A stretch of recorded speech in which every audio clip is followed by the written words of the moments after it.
लगातार ये बात कह रही है कि बिहार की सरकार गिरने वाली, जब जाति जनगणना शुरू हो गई तो सरकार गिराने की लगातार बीजेपी की जो कोशिश है। जाति जनगणना कोई आज नहीं मांग हो रही है इसकी।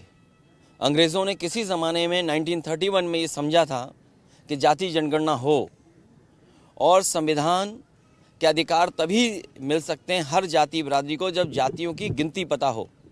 समाजवादियों का हमेशा ये मानना रहा, और मुझे याद है कि पिछले चुनाव में समाजवादी पार्टी ने और मैंने कई मौक़ों पर ये कहा कि समाजवादी सरकार बनेगी तो 3 महीने में जाति जनगणना कर दी जाएगी। मुझे खुशी है कि नीतीश कुमार जी इस काम को आगे बढ़ा रहे हैं, मैं उन्हें बधाई देता हूं। भारतीय जनता पार्टी कभी भी पिछड़ों को, दलितों को आरक्षण तो दूर, उनको हक और सम्मान भी नहीं दे सकती। सर, जब आप गए हैं तेलंगाना जाने के बाद भारत समाचार मोर्चे की तैयारी चल रही है सर, तो नीतीश जी को और तेजस्वी ये बात आपको पता होना चाहिए कि बिहार के मुख्यमंत्री नीतीश कुमार जी ने देश के सभी नेताओं से मिलने का काम किया था, और उन्होंने जिस प्रदेश में जो मुख्य दल है उसके बारे में उन्होंने अपनी बात भी रखी। इसी तरह बंगाल की मुख्यमंत्री ममता बनर्जी भी लगातार प्रयास करती रहीं। उसी कड़ी में आपने देखा होगा कि तेलंगाना में वहाँ के मुख्यमंत्री जी ने कई प्रदेशों के मुख्यमंत्री बुला करके, दूसरी पार्टी के नेताओं को बुला करके और आगे बढ़ाने का काम किया है।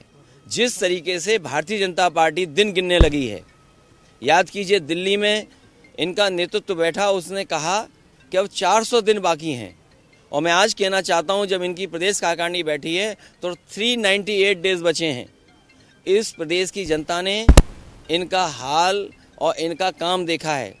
मुझे तो ये लगता है कि भारतीय जनता पार्टी का 2022 अभी गया नहीं है।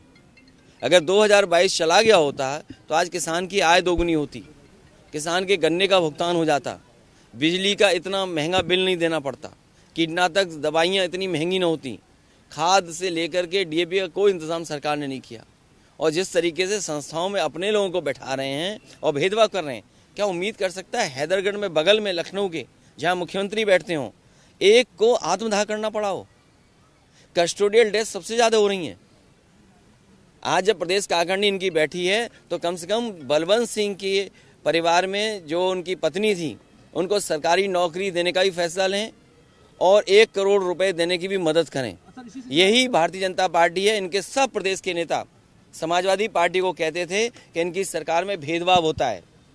मैं ये जानना चाहता हूं कि बलवंत सिंह की पुलिस ने कस्टडी में मौत की है, मारा है उसे, क्या ये भारतीय जनता पार्टी उसके परिवार की 1 करोड़ से मदद करेगी? क्या इसका प्रस्ताव लाएगी यहाँ पर प्रदेश कार्यकारिणी में? क्या जो भी कस्टोडियल डेथ होगी उसमें सरकार की तरफ से 1 करोड़ की मदद की जाएगी और उस परिवार के सदस्य की सरकारी नौकरी भी दी जाएगी?